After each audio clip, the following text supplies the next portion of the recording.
todinha, pô, na festa. Chegou pra mim e disse, Cizinho, você passou a semana todinha andando em cima de mim? Não, passei não. Isso é mentira sua, pô. Por quê?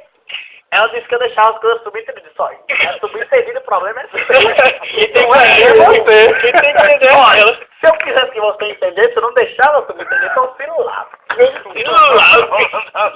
Aí, essa foi a primeira lapada, sabe? A lapadinha. A primeira. Aí, passou um tempinho, acho que teve 5 minutos, ou não, né? Ou 3 horas. Aí, umas 3, 4 horas. No tempo real. Não tem tempo No tempo atualizado. É diferente. Aí pronto, né? Aí, ela chegou de novo, aí, ela tava chorando. Como foi que ela falou? A menina só faltava chorar. Aí ela, por que você me maltrata tanto? Espera aí, eu tô me maltratando não. Você que me maltratou, ela continuou com enrolado.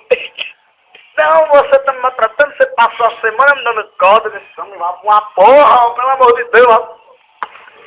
O inferno que carrega. Aí ela,